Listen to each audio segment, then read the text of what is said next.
Hello all, this is Shupal Singh Pamar. I welcome you all to the Agro Academy. In this module, we are going to learn about irrigation and drainage engineering. So before proceeding to the lecture, I would like to introduce some points about irrigation and drainage engineering. So irrigation and drainage engineering combines topic of agriculture engineering along with civil engineering. So we had to read these subjects on the aspect of agriculture engineering, not on the aspect of civil engineering. Initially, it may seem tough for you. It may seem look to be tough for you because in this modules there are very much technical things which you had to understand very deeply, but I myself had tried my best to give the understanding and clarity for each and every subject, each and every topic which I will be teaching to right now, so that my content will be reaching right at your doorstep. So let's begin with our topic, that is soil water plant relationship.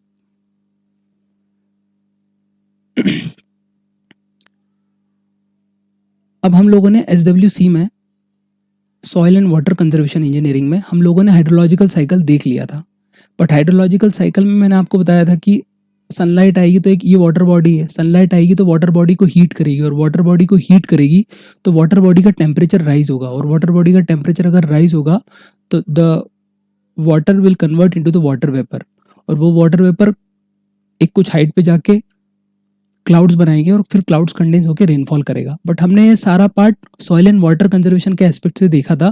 But जो vegetation है जो soil water लेगा, जैसे water आया infiltrate होगा, फिर कुछ part lateral इंटरफ्लो जाएगा, कुछ पार्ट इनफिल्ट्रेट होकर लेटरल, फिर कुछ पार्ट स्ट्रीम्स में मिल जाएगा, फिर फाइनली ओशंस में चले जाएगा.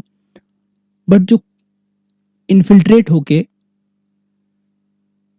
सॉइल में होके जो वाटर आएगा इनफिल्ट्रेट होके, तो प्लांट्स कुछ वाटर लेंगे, वो वाला एस्पेक्ट हमने पढ़ा नहीं था, तो वो एस्पेक्ट हम पढ़ेंगे इरिगेशन एंड ड्रेनेज इंजीनियरिंग में. फिर ये वाले फिगर में तो हाइड्रोलॉजिकल साइकिल है जो हमने देखा, इसको डीप पेपर पढ़ाऊंगा नहीं क्योंकि मैंने सॉइल एंड वाटर कंजर्वेशन में हाइड्रोलॉजिकल साइकिल अच्छे से पढ़ा दी है. फिर एक ये फिगर दिया है कि वाटर ट्रांसपिरेशन कैसे होता है, तो इवापोरेशन वाटर बॉडी से होगा और ट्रांसपिरेशन प्लांट से होगा, तो उसको मिला के एक टर्म बोल दिया है water transpiration.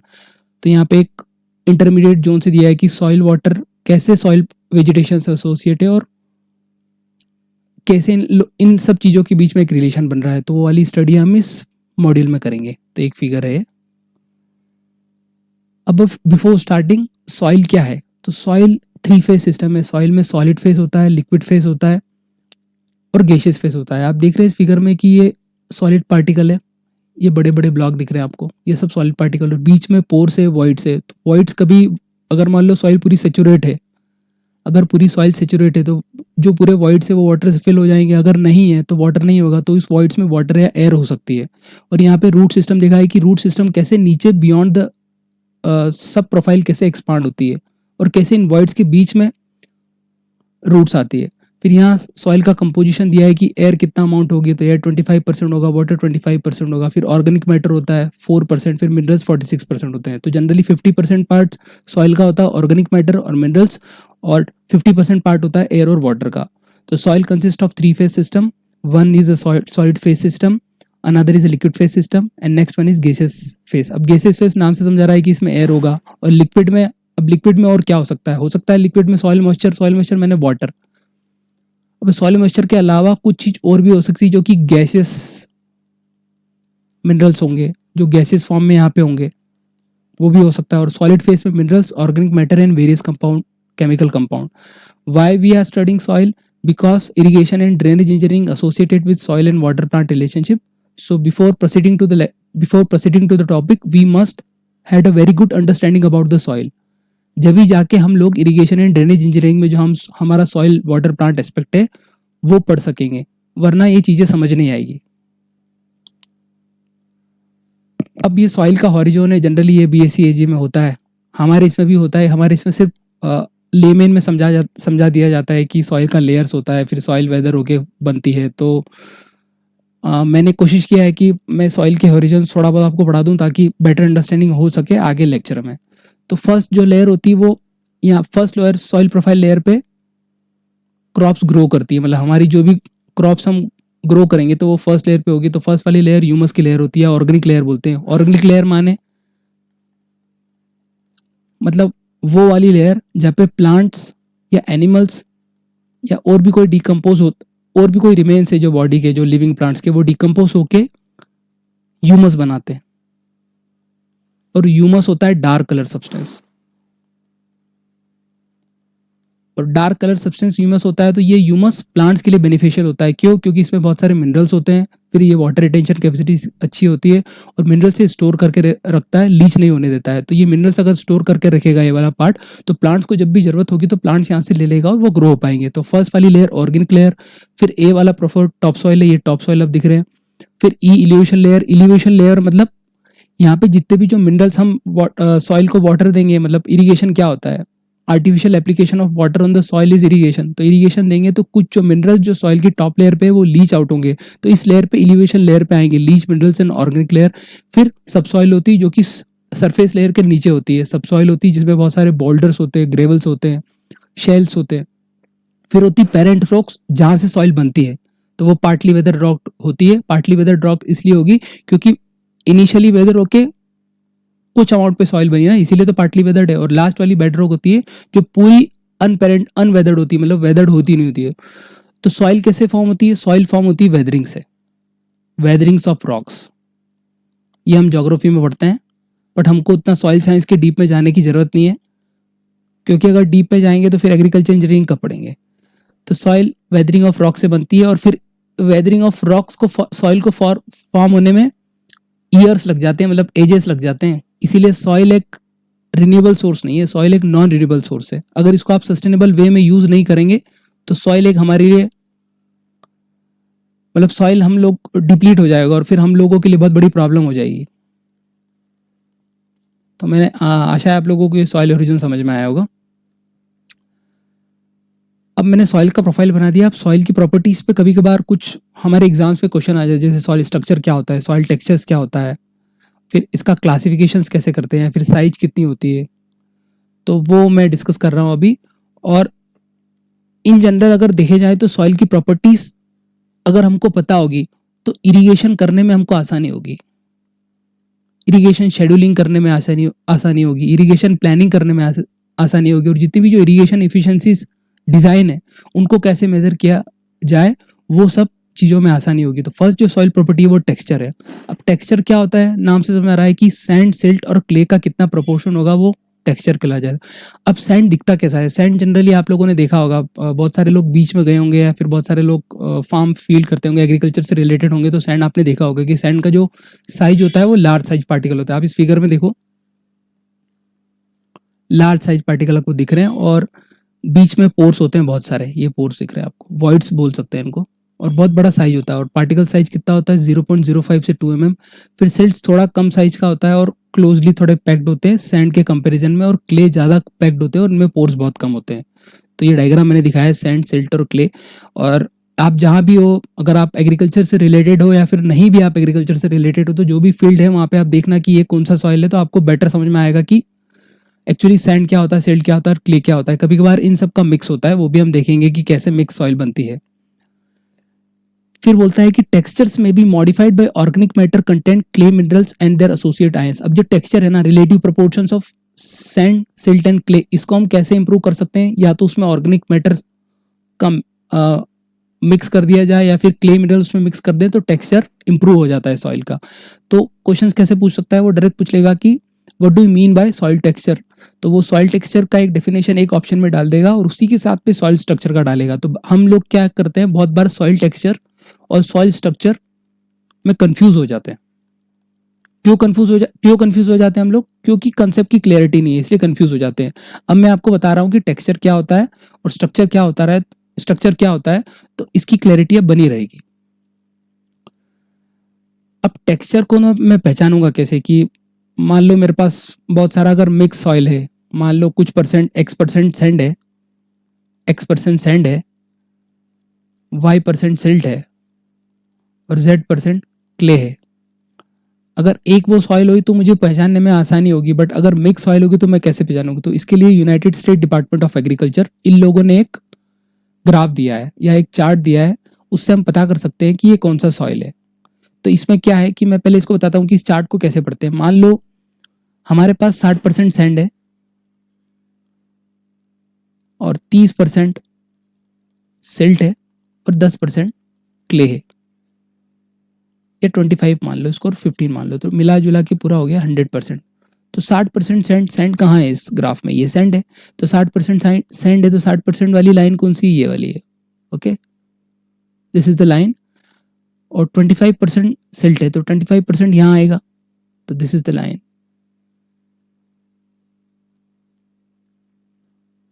And 15% is clay, 15% is clay. तो ये यहाँ कहीं आ रहा है इनका तीनों का इंटरसेक्शन। तो ये वाली सॉइल कौन सी हो गई, ये वाली सॉइल हो गई सैंडी लूम।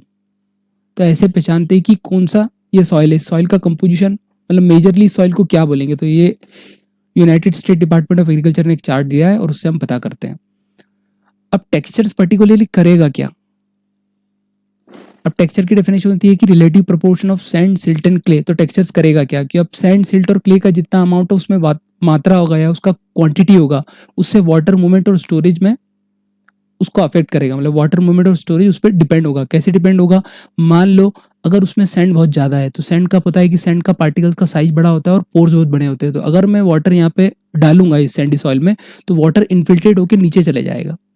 तो फिर मुझे इरिगेशन, मैं भी जो इरिगेशन शेड्यूलिंग करूंगा और इरिगेशन डिजाइन करूंगा तो मुझे वाटर रिक्वायरमेंट सॉइल के हिसाब से सेट करना पड़ेगा। Same in the case of clay, clay के पार्टिकल्स बहुत क्लोज होते हैं, पोर्स बहुत कम होता है, तो वाटर स्टोरेज कैपेसिटी क्ले की बहुत ज़्यादा होती है क्योंकि पोर्स बहुत पास में रहते हैं, इनका ग्रैन्युलर स्ट्रक्चर होता है, तो वाटर होल्ड करके रखते हैं। तो पोर्स रह नहीं पाता है, एक लेयर बन नहीं पाता है, तो वाटर नीचे जाता नहीं है, तो स्टोरेज बहुत होता है। तो स्टोरेज बहुत होता है तो फिर अगर मुझे इरिगेशन रिक्वायरमेंट और इरिगेशन यहाँ पे डिजाइन करना होगा तो in comparison to sandy soil इसमें कम होगा, तो उस हिसाब से मैं इरिगेशन शेड्यूलिंग इस सॉइल में करूंगा।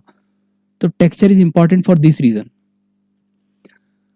अब हम लोग को पता कैसे चलेगा कि 60% सैंड है या 40% सैंड है या 20% सैंड है या फिर क्ले 15% है, कैसे पता लगेगा। उसके लिए मुझे एनालिसिस करना पड़ेगा सॉइल का। अब सॉइल का एनालिसिस पार्ट करना हमारा मेन कंसर्न नहीं है, ये कंसर्न है सॉइल साइंस का। सॉइल साइंस बीटेक के फर्स्ट और सेकंड सेमेस्टर में इतनी इतनी रिक्वायरमेंट में हम पढ़ते हैं जितना हमको जरूरत है। तो मैं भी यहाँ पे इतना ही पढ़ा रहा हूँ जितना हमको जरूरत है, क्योंकि अगर मैं ज़्यादा पढ़ाऊंगा तो वो अननेसेसरी नॉलेज हो जाएगा। और अननेसेसरी नॉलेज, दिक्कत क्या है कि अभी हमारा मोटिव है कि हम एग्जाम को क्रैक करें, तो एग्जाम को क्रैक करने के लिए जो रिक्वायरमेंट है और जिससे हम ये कंसेप्ट समझ सकते हैं उतना ही हम पढ़ेंगे। तो टेक्सचर एनालिसिस सॉइल का करना पड़ेगा। अब टेक्सचर सॉइल एनालिसिस कैसे करते हैं, तो पहली मेथड है सीयू मेथड। तो सीयू मेथड कब लगाते हैं, जब 0.05 mm साइज से सॉइल का पार्टिकल बड़ा हो, और जब कम हो तो सेडिमेंटेशन मेथड लगाते हैं। और सेडिमेंटेशन मेथड्स में दो मेथड है, पिपेट एंड हाइड्रोमीटर। ये हाइड्रोमीटर आप लोगों ने बहुत सारे न्यूमेरिकल्स में देखा कि what is the use of hydrometer, और हाइड्रोमीटर मेजर्स विच थिंग। तो ये स्पेसिफिक ग्रेविटी नापता है। सिर्फ अभी इन्फॉर्मेशन के लिए बता देता हूँ क्योंकि इसमें पूछते हैं जनरली यही में से कि hydrometers measures which thing, so it measures specific gravity. अभी आपको दिख रहे हैं यहाँ पे बहुत सारी सीव्स है, तो ये सीव्स जनरल में समझा देता हूँ ताकि थोड़ा सा इंटरेस्टिंग लगे पढ़ने में, नहीं तो बोरिंग लगेगा। तो ये टेक्सचर एनालिसिस कैसे किया जाता है, तो बहुत सारी सीव्स होती है, तो जो ऊपर की जो सीव होगी उसका साइज बहुत बड़ा होगा, मान लो ये 2 mm का है, फिर नीचे 1 mm का होगा, फिर 0.75 माइक्रोमीटर का होगा, ऐसे नीचे लास्ट तक पैन तक जाएगा। और जितना भी हम इसमें सॉइल डालेंगे ना तो वो अकॉर्डिंग टू द साइज इस सीव पे आएगा। और फिर उसके बाद उसका वेट नापेंगे और फिर ग्रेविमेट्रिक मेथड से हम कितना कंटेंट है उसमें सॉइल का वो निकाल लेंगे।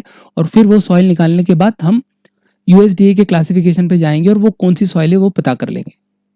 ये टेक्सचर एनालिसिस का पार्ट है। Now coming to the main thing जो कि यही में पूछते हैं और जो जनरली फैक्चुअल्स होती है, तो अगर वो हमें याद है तो हम कर सकते हैं। अब इसका कोई अल्टरनेटिव नहीं है कि इसको मैं ट्रिक से याद कर लूँ। हाँ, ट्रिक से आप याद कर सकते हो या फिर कोई कंसेप्ट से याद, क्योंकि अब ये फैक्चुअल है, इसको कंसेप्ट से कैसे देखेंगे, तो इसका कोई आप ट्रिक आपके हिसाब से बना लेना। तो दो क्लासिफिकेशन है, एक तो United state department of agriculture वाला क्लासिफिकेशन है और इंटरनेशनल सॉइल साइंस सोसाइटी वाला क्लासिफिकेशन है। तो दो क्लासिफिकेशन दिए सॉइल प्रॉपर्टी के। अब आपसे पूछ लेगा कि अकॉर्डिंग टू द ISSS या ISS क्लासिफिकेशन ग्रेवल का साइज कितना होता है, तो दोनों में ग्रेवल का मोर देन 2 मीटर होता है, 2 mm होता है सॉरी, और वेरी कोर सैंड में 1 से 2, कोर सैंड में 0.5 से 1। मैं ये भी बताऊंगा कि कौन सा पूछता है ताकि आप उस पर ज्यादा फोकस करें और दूसरों पे कम करें। मीडियम सैंड 0.25 से 0.5, फाइन सैंड 0.1 से 0.25, वेरी फाइन सैंड 0.05 से 0.10 एंड सिल्ट इज 0.002 से 0.05। ये यूएसडीए का सेम। इसमें क्या होता है कि 0.02 तो सेम रहता है और सिल्ट का इसमें 0.02 तक जाता है इंटरनेशनल सॉइल साइंस सोसाइटी में, और फाइन सोसाइटी में इसमें 0.1 से स्टार्ट होता है, तो इसमें 0.02 से 0.2 होता है। तो आपसे क्या पूछता है, वो सिल्ट पूछता है, ग्रेवल पूछता है, कोर सैंड पूछता है और क्ले पूछता है, बट सिल्ट तो बहुत पूछता है। So they will ask about silt. और क्ले अगर ग्रेवल का पूछता है तो दोनों में सेम है, तो इसमें पूछने में आसानी हो जाती है, मतलब याद करने में भी आसानी होती है और पूछने में भी आसानी होती है कि मैं डायरेक्ट पूछूंगा तो मुझे कोई फिर बाद में ऑब्जेक्शन वाला कोई आंसर नहीं होगा कि इसने देखा कि ISS के हिसाब से ऐसा होता है, तो फिर रॉन्ग होने के चांसेस ज़्यादा होते हैं, तो इनसे पूछ सकते हैं, बट सिल्ट का पूछते ही हैं। तो सिल्ट का आपको याद रखना है, सिल्ट में USD के हिसाब से क्या साइज होती है, 0.002 से 0.05, और इंटरनेशनल सॉइल साइंस सोसाइटी से 0.002 से 0.02। अब ये 2 है, ध्यान रख लेना, और इसमें 5 है, तो अब थोड़ा बहुत याद रह जाएगा आप लोगों को। Now coming to the structure. Structure माने क्या, स्ट्रक्चर मतलब सॉइल पार्टिकल्स का कैसा अरेंजमेंट है, मतलब मान लो ऊपर सैंड है या फिर नीचे सिल्ट है, लास्ट में क्ले है, तो इस सैंड सिल्ट और क्ले का जो अरेंजमेंट है ना वो कैसा है सॉइल प्रोफाइल में। और सॉइल प्रोफाइल और इजी वर्ड बोलेंगे या इजी में बोलेंगे तो सॉइल हॉरिजॉन में अरेंजमेंट ऑफ सॉइल पार्टिकल्स कैसा है, जो मैंने आपको बताया OABC वाला बताया ना मैं भी आपको, ऐसा। तो arrangement of soil particle in soil is called soil structure. अब सॉइल स्ट्रक्चर हम पढ़ क्यों रहे हैं, सॉइल स्ट्रक्चर इसलिए पढ़ रहे हैं कि सॉइल पार्टिकल जो अरेंजमेंट होगा, मान लो अगर ये सैंड सिल्ट और क्ले, अगर सैंड का मात्रा ज़्यादा हो तो फिर वही दिक्कत होगी, वाटर स्टोरेज, वाटर इन्फिल्ट्रेशन, ये बहुत सारे पैरामीटर्स उसको अफेक्ट करेंगे ना, इसीलिए अरेंजमेंट भी पढ़ना इतना इंपॉर्टेंट है जितना सॉइल टेक्सचर पढ़ना इंपॉर्टेंट है। तो it affects root penetration and water intake and movement. वही मैंने आपको बोला कि अगर सैंडी होगा तो पोर्स सैंडी सॉइल का स्टेबिलिटी कम होता है, क्योंकि पार्टिकल्स एक साथ कोहेसिव से बाइंड नहीं हो पाते, बट क्ले में बाइंड हो पाते हैं, तो उनका स्टेबिलिटी बहुत अच्छा होता है। तो it will affect the root penetration along with water intake and movement of water from the topsoil to the subsurface soil. Soil structure together with soil textures affect pore size and pore distribution and thus the porosity of soil. अब porosity of soil मैं आगे पढ़ाऊंगा, क्योंकि porosity void ratio से questions पूछे जाते हैं और इनका कुछ रिलेशंस होता है। तो soil structure will influence the porosity of soil along with the void ratio, और soil structure और soil texture को मिक्स करेंगे तो pore distribution पे फर्क आ जाएगा। कैसे आएगा वो भी मैं बताऊंगा। तो दो तरीके के पोर्स होते हैं, माइक्रोपोर्स और मैक्रोपोर्स। पोर्स क्या है, बीच में जैसे सॉइल पार्टिकल्स है ये, तो इनके बीच में वॉइड है, पोर्स है सारे, ये वॉइड और नीचे जो पोर्स से फिल हो रहे हैं। तो माइक्रोपोर्स मतलब सॉइल के अंदर पोर्स होते हैं, वहीं से वाटर फिल होता है, वह वाटर स्टोरेज वाली कैरेक्टरिस्टिक होती है, ये सारे वॉइड है। ओके, तो माइक्रोपोर्स जो छोटे पोर्स है ये क्या करते हैं, they help in retention of water along with the solute retention. और मैक्रोपोर्स क्या करते हैं, अगर ज्यादा बड़े पोर्स होंगे तो क्या होगा, वहां से वाटर सीधे नीचे आ जाएगा, they will help in infiltration, drainage and aeration.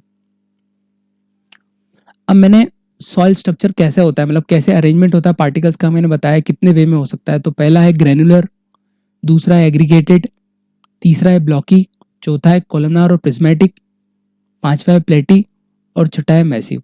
अब ये मैसिव सॉइल ब्लॉक दिख रहा है आपको लास्ट में, तो मैसिव सॉइल ब्लॉक हो रहा है, अगर इस पे वाटर होगा तो वाटर तो सरफेस पे ही रह जाएगा, नीचे इन्फिल्ट्रेट होने में इसको बहुत टाइम लगेगा, तो नीचे वाटर नहीं जा पाएगा, तो क्या होगा कि इसका हाइड्रोलिक कंडक्टिविटी और परमेबिलिटी बहुत कम होगा। अभी हाइड्रोलिक कंडक्टिविटी और परमेबिलिटी पे आप कंफ्यूज मत होना, अभी आप देखना कि rate of entry of water into the soil profile. Okay, rate of entry of water into the soil profile. Okay, यही आप ध्यान रखना। अगर मैं अभी हाइड्रोलिक कंडक्टिविटी और परमेबिलिटी बोल रहा हूँ ना, तो उससे आप कंफ्यूज मत होना, क्योंकि हम पढ़ेंगे इसको अच्छे से, डीप में पढ़ेंगे, अभी सिर्फ समझाने के लिए बता रहा हूँ।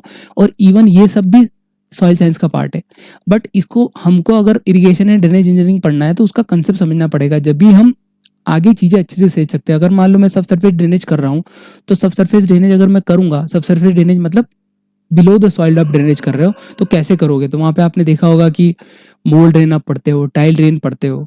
तो मोल्ड ड्रेन आप क्यों पढ़ते हो, क्ले सॉइल के लिए पढ़ते हो ना, क्योंकि क्ले सॉइल का क्या होता है, क्ले सॉइल का पोरोसिटी बहुत कम होता है, वाटर रिटेंशन कैपेसिटी बहुत होती है, तो मुझे ड्रेनेज करना पड़ेगा क्ले सॉइल में। जब भी हम वहाँ पे मैं मेरा जो कंसर्न है क्रॉप का, जो भी वो क्रॉप मुझे उगाने में उगा सकता हूँ, वरना मैं नहीं उगा सकता हूँ ना, तो मुझे उसके लिए सॉइल का स्ट्रक्चर समझना पड़ेगा कि सॉइल का स्ट्रक्चर कैसा है, फिर उसका परमिबिलिटी हो पा रहा है कि नहीं हो पा रहा है, ताकि मैं ड्रेनेज अच्छे से कर पाऊँ, इसीलिए मैं पढ़ा रहा हूँ। तो ग्रेनुलर क्या होता है कि पार्टिकल्स बहुत छोटे छोटे होते हैं और इंटरकनेक्टेड पोर स्पेस बहुत ज्यादा होती है, तो हाई परमिबिलिटी होती है। ब्लॉकी में क्या होता है कि एक ब्लॉक जैसे एक दूसरे से, और इवन हम कह सकते हैं कि एक बिस्किट का जो पैकेट होता है ना, वो ब्लॉक से पूरा अटैच्ड है, और वो ऐसा अटैच्ड है जैसे मान लो ये बिस्किट एक ऐसा है, तो दूसरा बिस्किट एक इसी जैसे एक ऐसा है, तो बीच का जो पोर्स है ना वहाँ पे पानी निकल जाएगा। तो ब्लॉकी में मॉडरेट परमिलिबिलिटी होती है और प्लेट में क्या होता है, प्लेट जैसा एक सॉइल होती है, पूरा प्लेट वाला प्रोफाइल होता है। तो अब इसमें वाटर आएगा तो सरफेस पे रहेगा, नीचे जा नहीं पाएगा, इसीलिए इसका परमिलिबिलिटी बहुत कम होता है, मतलब rate of entry of water बहुत कम होता है। ऐसे मैसिव रॉक्स में भी बहुत कम होता है। और प्रिज्मेटिक में क्या है, नीचे का जो इनके बीच का जो वॉइड बन रहा है ना, यहाँ से पानी फ्लो होता है, तो एक अमाउंट ऑफ वाटर अच्छा फ्लो हो पाता है, मतलब एंट्री ऑफ वाटर अच्छा हो पाता है। तो प्रिज्मेटिक में भी अच्छा होता है, मतलब मॉडरेट होता है, ब्लॉकी में भी मॉडरेट होता है। और ग्रेनुलर और एग्रीगेट में बहुत ज़्यादा होता है। क्यों? क्योंकि इंटरकनेक्टेड छोटे पार्टिकल होते हैं ना, तो छोटे पार्टिकल में जो इंटरकनेक्टेड पोर स्पेस बहुत ज़्यादा होती है, मतलब यहाँ से लेके तो यहाँ तक पूरा इंटरकनेक्टेड पोर स्पेस बहुत होती है। तो वाटर आएगा तो वो एक path of least resistance follow कर लेगा और इन्फिल्ट्रेशन हो जाएगा, मतलब rate of entry of water will takes place in this profile. So which type of soil profile is good for agriculture production?